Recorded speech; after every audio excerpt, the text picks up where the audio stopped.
order. The question to you, Jan. Let me make sure I'm there. No, it's to Josh. I'm sorry, Jan. That's your question, right? Yeah. Comprehensive plan. So So the Josh, is the current comprehensive plan realistic for Kennedale? Why or why not? That's the question. okay. So like what you just mentioned, it's what the citizens want. Well, we gave them an opportunity to weigh in on what they wanted. The comprehensive plan basically was revitalized basically when I moved here. There was many meetings between HOA, city leaders, high school kids. Surveys were mailed out to everyone. Matter of fact, surveys were mailed out twice. You talking about the 2017 one? Yeah. Okay. They were mailed out twice. 2012.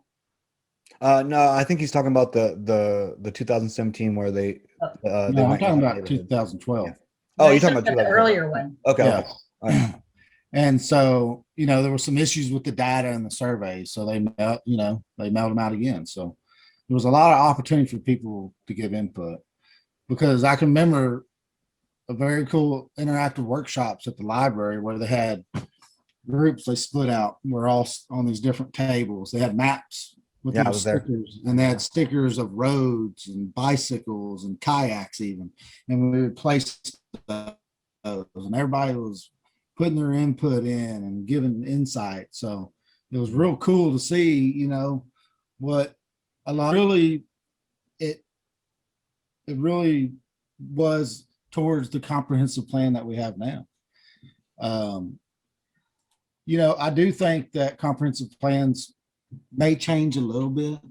And like I was saying earlier, they might change when you have a dramatic incident, for instance, COVID, something that we can't control. So there might be some little things that might need to change, but you don't go changing the comprehensive plan every 2-3 years or whatever, because nothing will ever get accomplished. We had a meeting, we had all these citizens put input on it, and that was the comprehensive plan they came up with. Now, if there's something that somebody is concerned with, yeah, let's look at it and revisit it and decide on it. But other than that,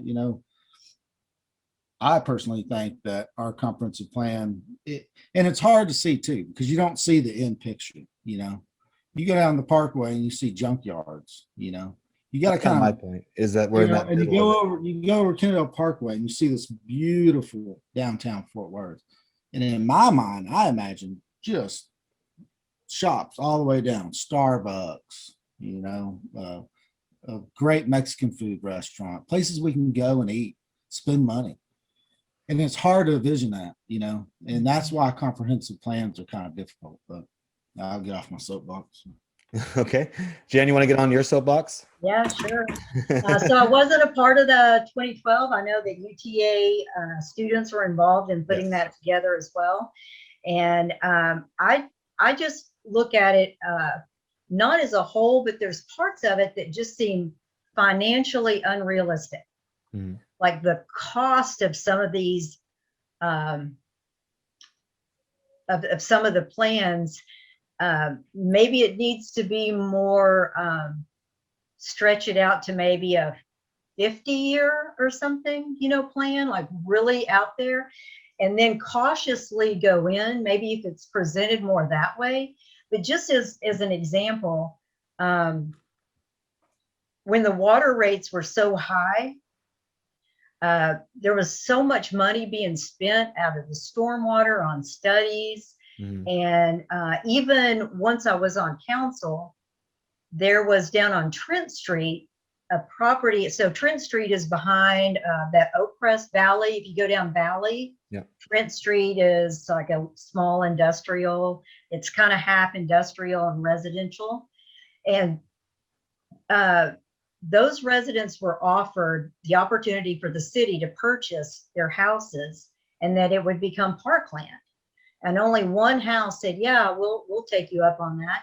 So the city purchased the house, demolished it, and now it's perpetual parkland that we get to upkeep.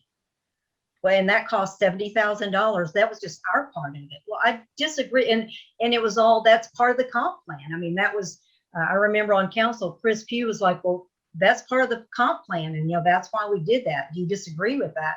I'm like, well, yeah, at this moment, I disagree with that because that's not a smart way for us to be spending our money right now.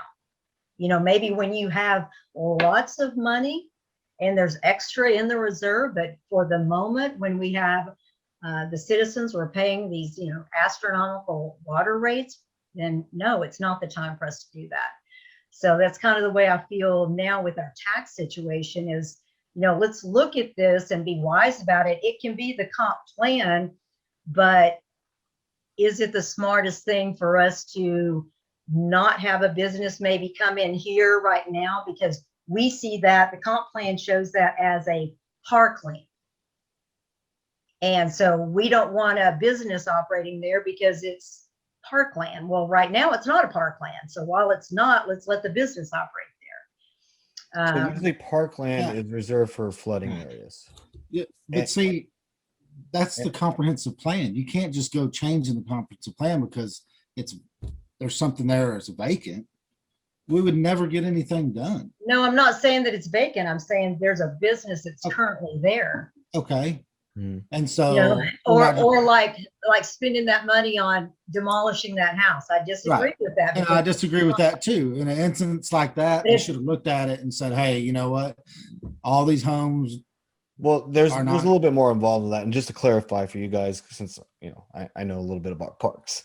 What happens is that they come out with a new flood map every couple of years, and it changes dramatically. Okay, for example, the old haunted house place, they changed that to all floodplain. It was so difficult to get a business in that area right there, and so that's what happens. But because there's a business there, it's kind of grandfathered, so that's why they can't change anything, because then they have to come compliance, which makes them non-compliant because it's a water. And that's what happens is really the state government just changes the rules, just to clarify that situation. But I think I agree with you both on that. So on a sidebar, because I don't want you all to get off on a tangent on that comprehensive plan, and Julie and Chris, we had this discussion the other day.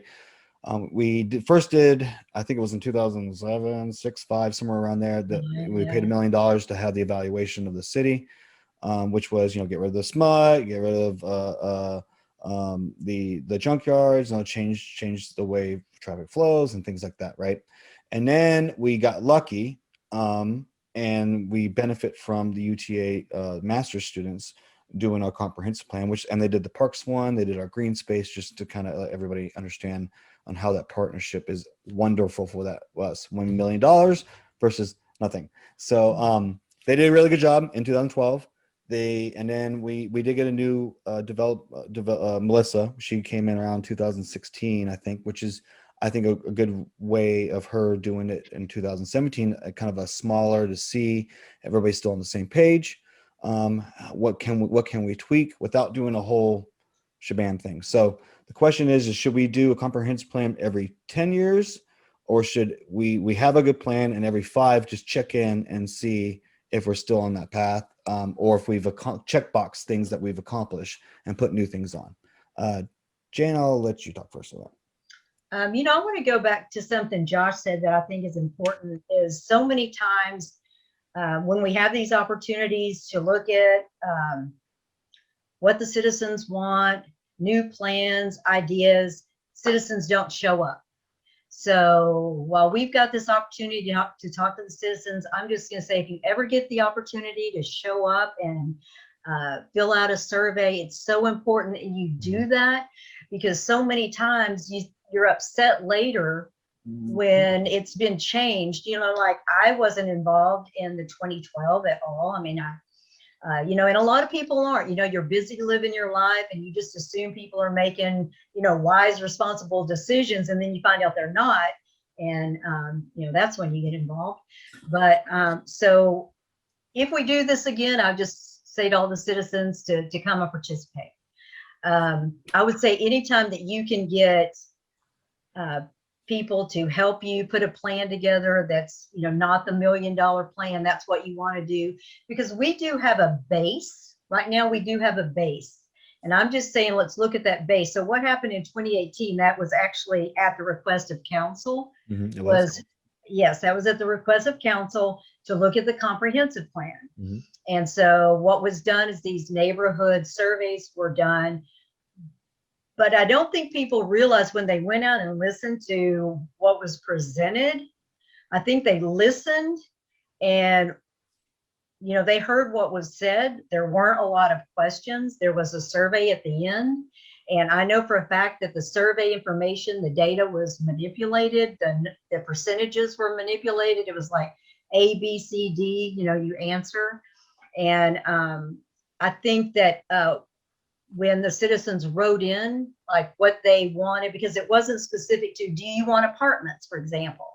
And a lot of them put, no, I don't want apartments. But the written part of it was not submitted. And it was, so I think the citizens don't feel like that what they did submit, that it actually did represent them. So I don't know that, and again, me personally, I don't think Kennedale, I don't consider Kennedale urban. I consider it the complete opposite of urban, to be honest. So I would say take the base that we have and just look at it from, you know, the 50,000 foot level and say, you know, what does this look like? And are there some areas that may need to be looked at again to see if there's some things that we can do, maybe something even better at this point with what we know now and with the people that are looking at it. Josh, final thoughts? You know, I agree with Jan about people need to get out and, you know, fill out these surveys and you hear me? Yeah, you're cutting in and out a little bit. Okay. I don't know if you hear me, I'll start over, but I agree with We can hear you. Jan It's struggling a little bit, but it's very clear what you're saying. that, you know, people need to get out and get their input. It's very important because the 90% of the problem with this, partly with the city, is misinformed information. I think is that, you know, people aren't getting all the information and they're making up their own, you know, judgment and stuff like that. But anyway, as far as the comprehensive plan, yes, I think every 5 years, I think we need to kind of just revisit it, look at it, make sure we're on the right path. If there anything needs to be changed or updated or whatever, then yeah, do it at that time. But yeah, most comprehensive plans are 10 years. So yeah, right in the middle would be great for kind of taking a look at it and see if anything needs to be changed. And I agree with you both. Participate, right? Like you guys heard me say that for a decade. You know, vote at the very least. You know, understand what's going on around you, and then come be part of that conversation. Come be on the board or be voluntold on the board, as Brian says, and get involved. I think it's also more important that, you know, like leaders like all three of us just explain to our neighbors and our friends and make sure they understand what's going on, what's going there, have the answers. I think that's been the biggest contribution, even before I bought the newspaper, which was just having the answers of people who have questions to try to quell some, you know, misinformation, I guess. But let's go ahead and move on because I know we're on a time schedule. Jan, let's see. As a council member, we must support all citizens of Kennedale. What is your stance on income-based housing? I support income-based housing. I was very thankful for income-based housing when I was a single mom. I think you need to be careful where anytime that you're looking for anything like new developments, it needs to be in the right place. So specifically the low-income apartments that are behind me, it wasn't necessarily that they were behind me. It was that I didn't feel like that was the right place. A lot of times when you're looking at apartments, anytime in a city, usually you'll find the apartments on the outskirts or on the, you know, like on the usually on feeder roads like 287, you know, which that is business 287 for us. It runs through the middle of our town. But for me, it was just more about the location. The traffic was, we weren't able to see a traffic study, and come to find out that's a problem, and that should have been presented in the very beginning because it was obviously there. But so the question about, and I do believe we need to have all kinds of housing. You know, we need to have sure. Housing for all different types of needs. And so I definitely support affordable housing. Absolutely. Just a little sidebar question for you. What would you think should go across the street from a cemetery? I mean, not many people Well, want you to know build. what's interesting is it's my understanding is that that people wanted to build houses and they were told no. I don't know if I would. I mean, I back up to the cemetery land, but not the cemetery. I'm not sure I would want to buy a home. I was just a sidebar question. Yeah, but I mean, and I don't understand that people wanted to buy homes there. Not sure. You just bought a home next to a cemetery. What are you talking Yeah, about? I know, but No I don't sense. see the gravestones. Not yet. Yeah, not yet. Exactly. Go ahead, Josh. It was the question is, do you support income-based housing? Well, of course, I support income-based housing. I think it's very important. We provide housing for. What's wrong? Am I cutting out again? No, I'm trying to fix my lighting. You go ahead. The seniors development out there by the park, that's income-based. Yes. Nice place too. Yeah. Well, I like it. I like it. It needs to be updated for sure. already. Already. Depop's development. The one behind Jan. Mm-hmm. Yes. I'll be honest, we got burned on this deal, And then it cuts out. What we a were promised some things. Oh, hold on. You That's said why we got burned on this deal, and then it cut out. What did you say right after that? One more time, Josh. Come with businesses and offices. One more time. I'm sorry. Businesses and offices. Go ahead. We were just under the understanding that this project was going to bring so much more. Sure. Businesses and offices and retail and all this. And you were excited, this is what downtown needs, because whoever designed downtown needs to be fired because it's the most hideous downtown. It's so closed off. But anyway, that's a whole nother topic. Mm-hmm. But it was going to bring vibrant people to the downtown to shop and spend money and all that. It was awesome, Mm-hmm. And then all of a sudden TxDOT comes along and throws us this curveball. But I will say one thing about the development, because I know that's how that question kind of leaned towards, was the developer has done anything and everything that we have asked for him to do and has gone above and beyond. Mm-hmm. And he's been a great person to work with for that. I know Jan, he told me that he could have ran sewer through your easement and he decided not to because, he knew how it would affect you. And so to me, that in itself shows something about the developer, that he cares about the citizens around us.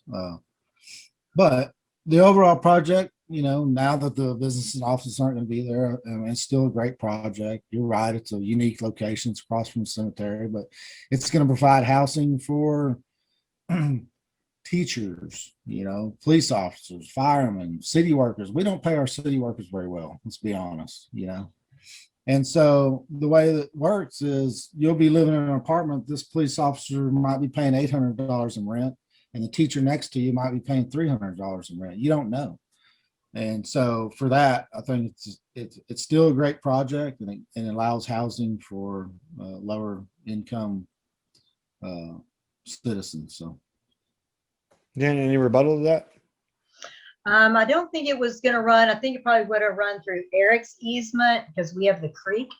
Mm-hmm. My concern at this point now, obviously, is erosion, because we're not known for developers coming in and doing a good job with erosion study on the runoff. Almost every development we end up paying for drainage issues on the backside of it. I think we've learned the lesson, but yeah, I agree with you. Go ahead. So I mean, almost every single development, there is a drainage issue. Sure. So I expect it's going to be the same thing here. I don't expect anything different. And that affects the erosion that's already critical that we haven't addressed over the years. And so, I definitely have concern for that.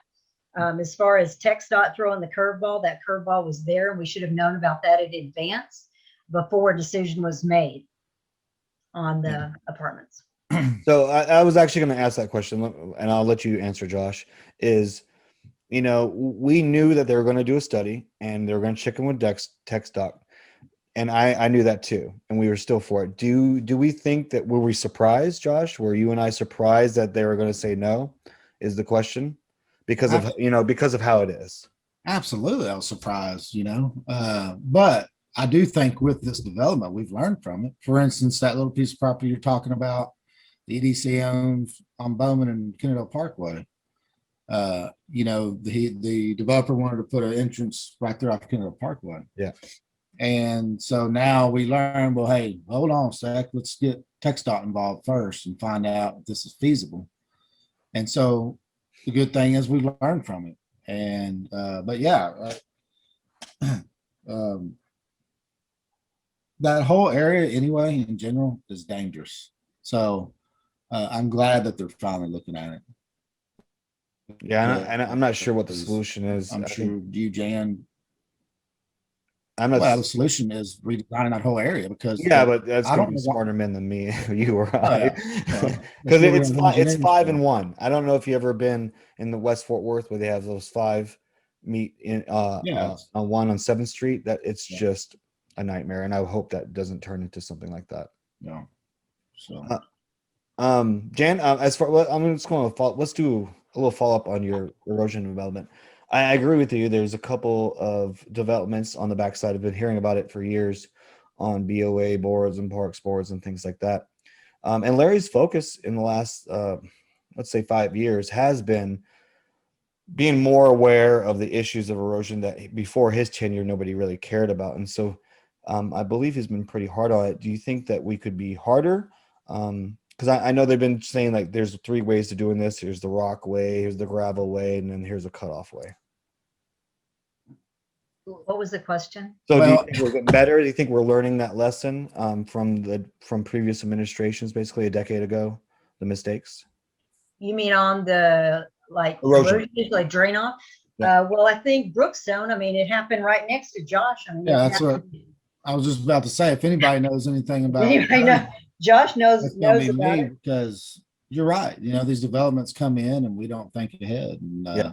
they need to be held accountable. But we've held a standard in place, for example, the vineyards, and they're all upset about this, is they're required to have 3 retaining ponds. And those are one of the things I'm saying that we put into place to help to fix the erosion. Yeah, but have you heard the complaints from the vineyards? Exactly. Yeah, that's what I was going to. They're required to run fountains. The fountains yeah. are expensive. They break all the time. Yeah. The ponds apparently weren't lined properly with the right amount of clay. Yes. So they leak real bad, and yeah, they're running all kinds of problems. But these are the steps that the city has done and put in place to help with the erosion, so it wouldn't have the issues like where the Turners live behind the junior high, that back end by the creek. They're having issues basically over there, and you heard about this, Jan, since you're in your tenure. That was old development, but new development's been having a little bit more standards, and I think even the county has standards now. So the question is, do you think we're learning, as a city? We got 3 minutes and I got to leave. Okay. Okay. I would say, I hope we're learning. I don't see any change. Okay. Fair question. A fair answer. Josh, any final comment? Real quick, I'll talk to her about her, the structure deal. I think the structure is like the military, the fire service, there's a chain of command. The citizens are at top, the council's below that, the city manager, and then all the department heads. If somebody does something wrong, then yeah, absolutely, they need to be held accountable. So, I know that question's geared towards George, and so we'll hit that right off the head. When we extended his contract, we sat there and discussed. Some people discussed not extending it, and some people in that meeting discussed extending it all the way. We met in the middle because he's so involved and started this water transformation with Arlington, because he's a crucial part of it, because he has contacts over there. So what we thought was, let's keep him aboard, get us through this water agreement. And once the water agreement's over, then we can look for a new city manager. I think George's done an exceptional job on this water transfer. I mean, he's done really well. Yeah, there's been some hiccups here and there, but that's to be expected. But I think that, do I think that he needs to leave? Maybe. I do think that we need a very young, eager, strong, somebody that sees Kennedale as a whole and wants to do great things here. I really do. Somebody maybe fresh out of college that, wants to, sees the vision that we see and is going to do the best for Kennedale. I really do. I think, we deserve a good city manager. It's so. I don't know what else you can hit on that, but I've got. Okay, I'll let Jan have the opportunity to speak, and I'll let you guys close. Well, there's not a way to hold George accountable. That's a fact. And in saying that, then there's not a way to hold him accountable or anyone below him for the information that's being presented to council. That's a problem.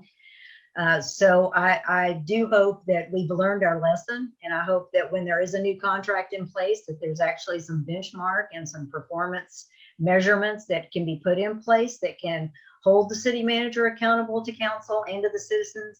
I hope that the city manager lives here so that everything that is done here, that they have roots here, that it means something to them, because this doesn't mean anything to George. It means nothing to him. And I don't mean that, I mean that in a way that he doesn't live here. He's not gonna, his kids aren't gonna grow up here. I plan on retiring here, and that's why I stay involved, is because we plan on retiring here. I mean, we are retired, living here for, the rest of our days, and being able to afford to live here. We are both retired, and our taxes are outrageous.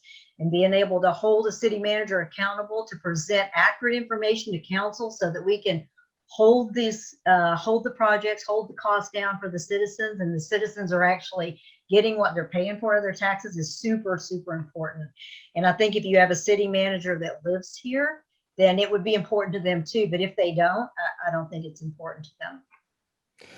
Okay, well, I thank both of you guys for your time and doing this, and I really think that the question, and we got the majority questions just so people understand of y'all's questions, topics. I think we really gotten the meat of some of those, and I appreciate your thoughts on that, and I appreciate everybody who's been watching at home. And make sure if you have any questions, you can reach out to either campaign. And Jan, I'll let you start. Have your final thoughts and plug where people can find you. Sure. Well, you can find me. My phone number is almost everywhere. I have a Facebook page, Jan Joplin, City Council, Kennedale. My phone number is on there, 817-690-3821. My email address is on there. Send me an email. Early voting starts the 19th through the 27th, election day, May 1. The location is right next to the library at the community center. And it's so important. Every vote counts. Sandra Lee won the last election by one vote. So every single person coming out is important. I want to say just one thing to you, Jeff, real quick. I appreciate everything that you've done. I so hope the Art in the Park can come back. Those are projects that I love to support. You get the city involved and it's immediate failure. So I hope that at some point you're able to get that off the ground again, because it was a great way for our community to come together. We need more community involvement, where kids and families can get out and do things together. And I so appreciate that. So thank you for what you do for the community. Thank you. And the plan is to try to get Concert in the Park back second Saturday, October this year. I just haven't approached the city about it yet because I was waiting for the last council meeting and the discussion. So, but that's the plan. Bring the art back too. That was so fun. All the art. We partner with Mansfield Art Association. They'll bring art stuff out. Oh, good. So, good. That was a lot of fun. Good. Josh, I know you gotta get out here. Go ahead and just real quick. Same thing Jan said. Get out and vote. No matter who you vote for, whether you vote for me or her, it don't matter. Get out there and vote and feel strongly for what vote for what you feel strongly for, But other than that, if you need to find me, of course, you can find me on Facebook, Josh Altom, City Council Place 1. If you ever want to talk, want me to come visit, that's kind of what I'm known for. Is I get out there and I'll sit down in the living room, we'll have a glass of tea and talk about it. So I appreciate the time. Thank you, Jeff. Yeah, Thanks, thank Dan. you, Josh. Thank you. Yeah. Y'all have a good day. All right, Right, you you too. heard it here, citizens. This is Jeff Navarez reporting with Kennedale News.